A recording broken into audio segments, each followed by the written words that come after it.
family, your mom is Aunt Glow, and Afin is her sister, which is your aunt, which making you Right. Tupac's cousin.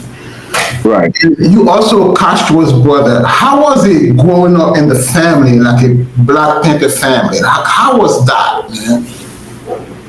Growing up in the family, so you're right. Afeni is my mother's sister. Castro is my baby brother. Tupac is my cousin. I'm the oldest out of all of them. I'm the oldest member of my family, right? I'm my mother's oldest son, and I'm Afeni's oldest nephew.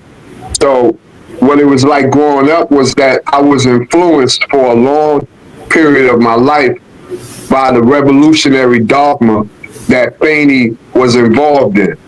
You know, I grew up in that environment, right? So I was influenced by it all the way up to the age when I reached 14, 15 years old. That's when I started branching out and getting in trouble.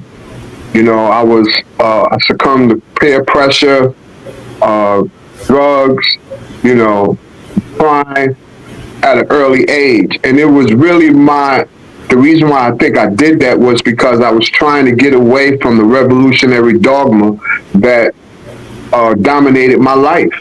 Yeah. And that the streets was the outlet for that, right? So as the oldest person in my household, I was the first one to venture out into the world and start, you know, interacting with the world in a way that my parents and my family did not. You know what I mean? So that's what it was like, man. But also, let me mention this. I grew up in an era when hip hop was just coming out of the ground, you know, in the Bronx.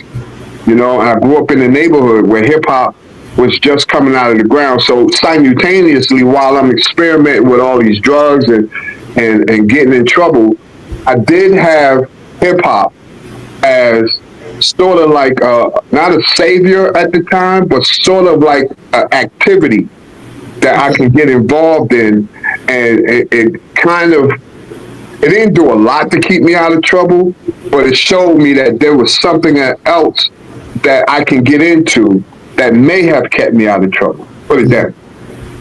When you talk about it, I don't know, I reminisce. I mean, I grew up in the 80s and 90s, and thinking about hip hop in the 80s and 90s, which I know, you know, it had been around for a little bit by then, but the storytelling that hip hop that I grew up with, and hip hop that Pac, you know, Pac did so well, and that the early hip hop artists were able to do, you know, that's kind of where, I don't know, I feel like that came from, is that a way that folks could, you know, kind of come together and share experiences outwardly through the music. And I don't know, that's just how hip hop like meant something to me growing up.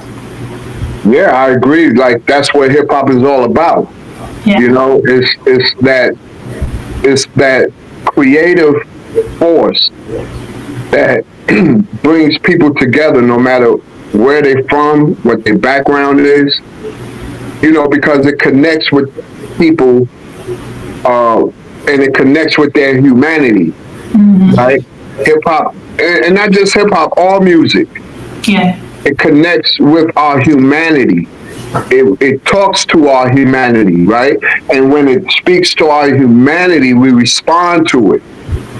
And when we respond to it, we see that we are all people dealing with the same issues, and we have so much more in common than we don't, you know? And we see that through the music, you know what I mean? So growing up in the 80s, with having hip hop, also we had the crack era, the drug era. How did that impact your life? That's a good question. So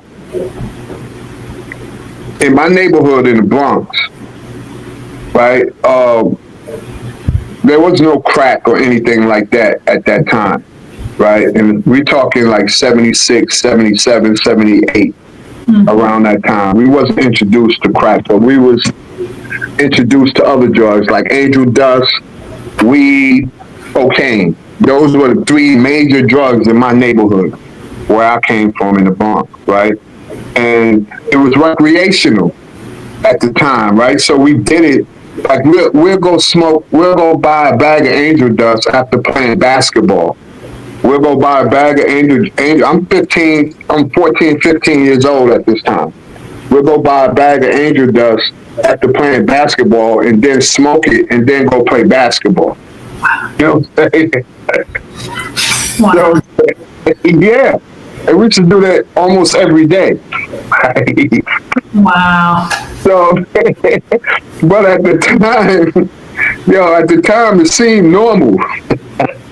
I know it wasn't normal now, but at the time, it was recreational, right? It seemed normal, man. So that impacted my life, obviously, in a negative way, obviously, right? Because that led to other activities that got me in trouble and set me on the wrong path, right? But at the time, man, you know, if you live through those times, you'll know that it was really considered normal to do that amongst kids in our community, man.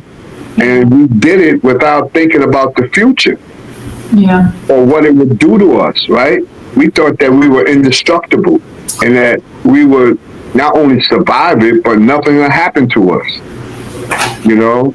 So we saw it from a lens that really was blurred. It was a blurred lens that we was looking at life through. And, you know, I'm thankful that I survived it. I'm thankful that I'm here talking to you and that, you know, I'm on this mission to help people who went through the same things that I went through, dealing with mental health and illness and drug addiction and so on and so forth, man. That's my goal. That's my mission. Yeah. So, Just thankful that I'm able to do it. Yeah. So during that time, did you end up getting locked up for any of it? Yeah, I did a whole lot of time. I spent a third of my life in jail and prison. You know, I spent a third of my life in jail and prison. So there was a period of my life where I stayed in jail, not prison. Jail and prisons are two different institutions, right? So I would spend a lot of my time in jail, all through my teens and through my 20s. I spent through jail. In prison, I went to prison when I was 24.